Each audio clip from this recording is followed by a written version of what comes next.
Price versus payment. Here's a good one. I deal with this almost every single time. People come in and you have a set amount that you think you can buy a home for. Now I'm going to give you an example. You've been living in a condo and you've been in there for 2 years, 3 years, whatever, okay, or an apartment, whatever it is. Your rent is $1,750 a month. So the first thing you say to me is, well, I would like to get a mortgage that's the same as my rent. I say, well, I think we're going to have a hard time with that. We're going to have to be a little more realistic on that because there's a lot of things that go into the payment when you buy a house. So let's go over a couple of those things. Well, what do you think the first one is? Number one, the price of the house. Obviously, that's going to affect it a lot.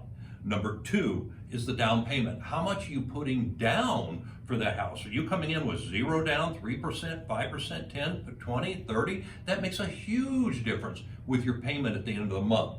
Credit scores. I know Amanda's gone over this before. Your credit score is going to determine what kind of loan you're going to get. So a high credit score, you may be at a 2,000 mark. A low credit score, you may be at a 2,600 mark. I don't know, but credit score is vitally important.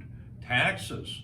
Is the home a new home? You're going to have high taxes. That's going to get put in there. Is the home an older home? You're going to have low taxes. See, the beauty of Nevada is that you transfer that tax. It's not like, say, California. You buy a home and now your tax is based off the price that you sold the home for or bought the home for. No, this tax carries over. So if it's a home that's got $800 worth of taxes a year, that's your taxes. That's what you're going to have. That's going to keep your payment lower, okay? So you're looking at new home versus older home, okay? HOA. Does it have an HOA? HOA goes in there. Some homes have an HOA, $30, okay? All they do is sweep the street once a month or something. Other homes are $300. That makes a huge difference on your payment. So I'm going to put a challenge out there to you. Instead of coming in and saying, can I get a payment that's like my rent?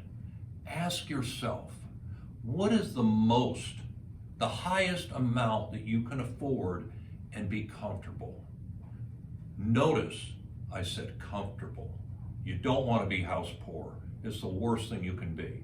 So make sure when you do that figure and you say my rent's $1,700, but I can actually afford $2,800, that $2,800 is not going to leave you house poor.